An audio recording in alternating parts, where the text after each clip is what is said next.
new story, the mortgage meltdown. This morning in the mortgage meltdown, new numbers showing that a record number of Americans are losing their homes. More than 70 mortgage companies have failed in the last few months in America, and now the biggest of the big companies, the Bear Stearns, the big banks, are caught holding the bag. The fifth largest investment bank in the country, Bear Stearns, is being sold for just $2 a share to JP Morgan. You've got to imagine that Hank Paulson didn't think he signed up for this when President Bush picked him to become Treasury Secretary. Allie, the truth is that Bear Stearns is only a very small fraction of this story. Our economy could face far worse than a recession. من النادر لنشوف حدث اقتصادي حقيقي طلع من أروقة البنوك ومتاهات السياسة والاقتصاد ودخل بشبابيك تذاكر وعالم السينما.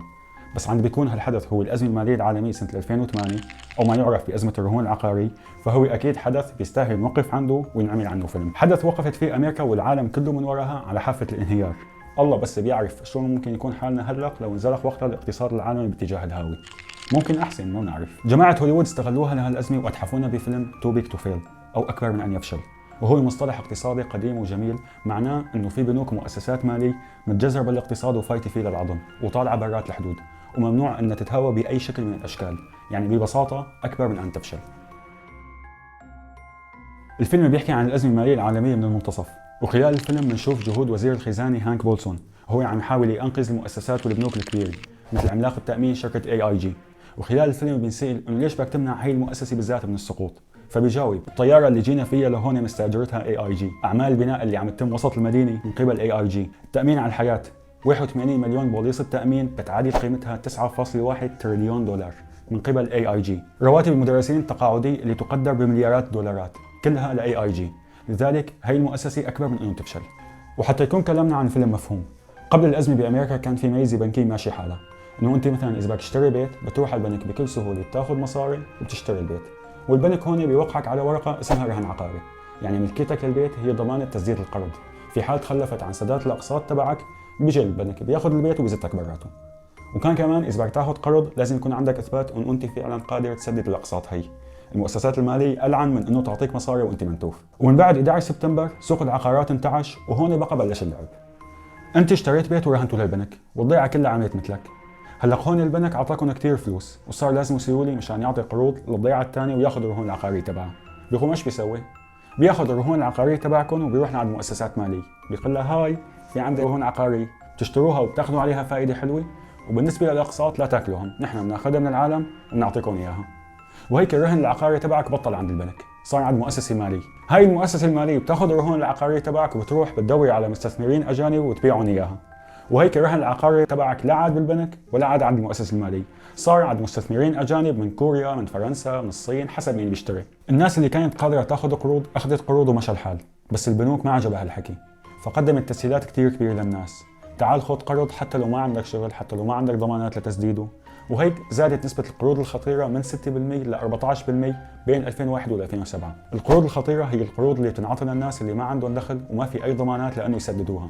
بس مثل ما قلنا البنوك كان بدها رهون عقارية بأي ثمن، فقدمت هي التسهيلات. في خازوق كان مستني أصحاب البيوت وهو اللي شغل شرارة الأزمة هي، إنه نسبة الفائدة على القروض العقارية تتغير حسب تغير سعر الفائدة بالسوق. يعني إذا أنت أخذت قرض وكانت نسبة الفائدة 2%، ممكن السنة الجاي توصل هالنسبة لل 5%، وممكن تنزل لل 1%. هلا إذا زادت لل 5% بعينك الله وادفع، وإذا نزلت لل 1% فأنت الكسبان. ولأنه ارتفعت أسعار الفائدة بالسوق، نسبة منيحة من الأمريكان بطلوا قادرين يسددوا القروض تبعهم، وهو بالأساس 14% منهم مو قادرين يسددوا مهما كانت نسبة الفائدة. الجماعة منتوفين نتف. وهيك باشرت الأزمة، ناس تتخلف عن سداد القروض تبعها، يجي البنك ياخذ البيوت ويعرضها للبيع. كثروا المتخلفين، فكثرت البيوت المعروضة للبيع ونزلت أسعارها 22%. يعني أنت إذا أخذت قرض ومشتري بيت، حتى لو بعت هذا البيت ما عاد فيك توفي القرض. ليش يا حذرك؟ البيوت خلص نزلت أسعارها 22%. ومو من شوي قلنا إنه أسعار الفائدة بتتغير حسب سعر الفائدة بالسوق؟ زادت الفائدة وأكل هوا الأمريكاني وبطل قدران يسدد هالقروض هي. حكينا بحلقة الفقاعة الاقتصادية إنه في مرحلة من مراحل الفقاعة هي الانفجار. وصلت فقاعة سوق العقارات في أمريكا للانفجار سنة 2007، وانتشر الحريق بسوق العقارات، والمتخوزقين كانوا كالتالي: البنوك، كل مستثمر أو شركة مالية اشترت رهون عقارية، كل شركة تأمين وافقت تضمن هذا النوع من الرهون. Not just one bank, I mean, on the whole system, average people wondering, is my money safe? They start pulling their cash. that, lines outside the bank smashed ATMs. A couple of weeks. بنجي على البنوك. كل بنك اشترى رهون عقارية أو عطى قروض عقارية بلش يتهاوى. وهون بتبلش أحداث الفيلم اللي صارت على أرض الواقع، يعني ما رح نشوف دراما، رح نشوف اللي صار لكن بعدسة السينما فقط. ببلش الفيلم من لحظة تهاوي بنك بير ستيرنز، خامس أكبر البنوك الاستثمارية بأمريكا، واللي استحوذ عليه منافسه المباشر جي بي مورغان بسعر منخفض جدا. والحكومة ساعدت بهي العملية لأنه بنك مهم أولا، ولأنه بتعرف أنه أي انهيار لأي بنك بده يؤدي إلى سلسلة من الانهيارات بالمؤسسات المالية، وسبب الانهيار كان أنه الحيتان اللي عم تستثمر بهذا البنك خافت وسحبت استثماراتها منه، وهي الخطوة كفيلة بإسقاط شيخ كار البنوك شخصيا. وبعد تهاوي خامس أكبر بنك بيجي الدور على مين؟ على رابع أكبر بنك، ليمان براذرز. هون بنشوف محاولات وزير الخزانة للتدخل وإنقاذه، وكيف عقد صفقات مع الإنجليز بالإضافة لاتصالات مع الملياردير العالمي وارن بافيت لإنقاذ هالبنك. ولما تنسأل الحكومة إنه خيو ليش ما تدخلتوا لإنقاذ هالبنوك طالما في عندكم فلوس؟ بيجاوب وزير الخزانة إنه القصة أخلاقية، إذا كل بنك خبص معنا أنقذه وما بتوفي معنا، لازم يتعلموا من أخطائهم ويدفعوا ثمن غبائهم. أساساً نحن ما لازم نتدخل بسوق التعاملات المالية من أساسه. فشلت محاولات إنقاذ هالبنك، وبالذات بعد ما عرفوا إنه الخسائر تجاوزت 70 مليار دولار، فما كان في حل غير يعلن إفلاسه ويودع المونديال بدون أي تدخل من الحكومة. كانوا بس يعطوا نصايح: شرب زنجبيل، تحمم بمي سخنة، تغطى ونام، دهنوا بزيت. وهون بقى اجى الدور على عملاقين من اكبر شركات الرهن العقاري بامريكا، فريدي ماك وفاني ماي. بلشوا يترنحوا هالشركتين، وهون بنشوف محاولات الحكومة للاستحواذ عليهم ومنعهم من السقوط، والسبب كان استثمارات صينية على اكبر مستوى بهالشركتين. الصين هددت امريكا انه اوعى تخلوهم يفلسوا، فجرى تأميمهم وحمايتهم من السقوط. وهون بنشوف ازدواجية التعامل الحكومي مع المؤسسات المالية. ليمان براذرز عادة يسقط بما انه ما في وراه روسيا والصين، بينما هالشركتين هاي بما انه وراهم الصين متورطة فيهم قصص الرهون فممنوع يفشل اكبر من ان يفشل. ونفس الحالة بنشوفها وقت عملاق التأمين شركة AIG بتبلش ترنح، مع انه مخبصة الدنيا ببعضها بقصة الرهون، وما في حدا مشتري رهون عقاري الا مأمن عندها، الا انه الحكومة تدخلت لانقاذ هي الشركة ومنعها من الافلاس. خلال الفيلم بنشوف اتصال وزيرة المالية الفرنسية كريستين لاكارت بوزير الخزانة الامريكي هانك بولسون، وبتقول له انه هي المشكلة كثير كبيرة وبقى تخرب اوروبا، ديروا بالكم عليها وضبوها جوا حدودكم. وفعلا تم قرار حزمة مساعدات مالية ضخمة بلغت 182 مليار دولار وتم انقاذ هالشركة. يعني مشكلة الرهون العقارية طلعت برا حدود امريكا لانه في تشابك هائل بين كل المؤسسات العالمية بخصوصها، مشان هيك كنا نسمع عن تأميم بنوك بفرنسا او افلاس بنوك بانجلترا. بينتهي الفيلم بعد اقرار خطة انقاذ من الكونغرس بشراء الرهون من البنوك الكبرى.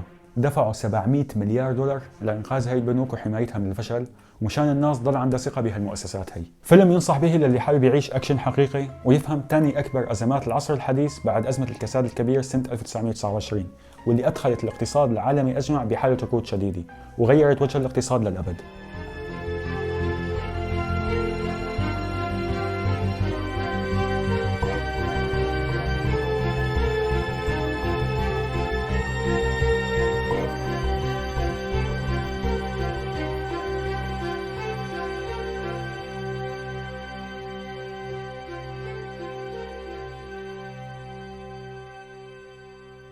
وصلنا معكم لختام حلقتنا لليوم، بنشوفكم الأسبوع الجاي بحلقة جديدة. سلامات.